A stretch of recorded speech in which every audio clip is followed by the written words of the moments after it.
Hello and welcome to the Daily Message.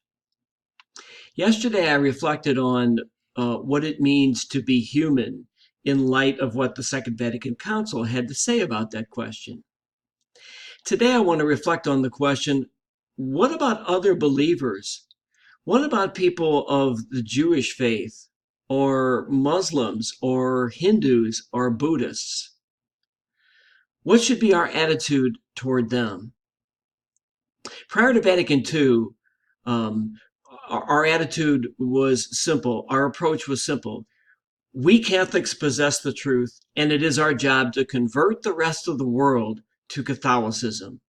We possessed the fullness of truth, and everyone else needed to come along and discover the truth that we had already found.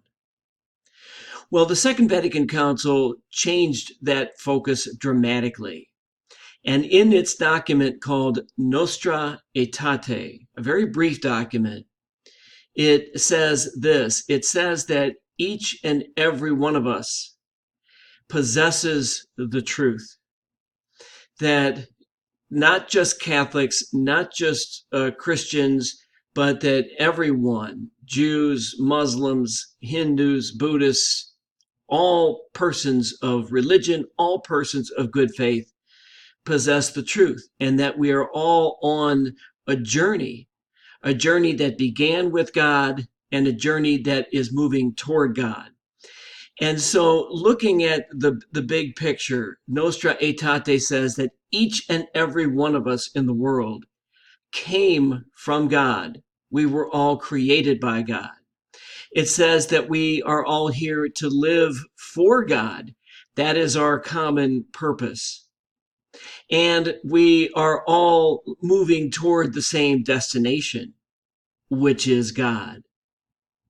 And so, as you can see, the attitude of believers and the attitude of the church toward those of other faiths has shifted dramatically. That each one of us is on a common journey.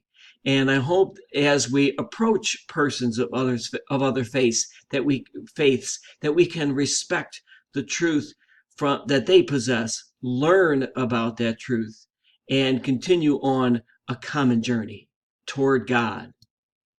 Thank you once again for watching.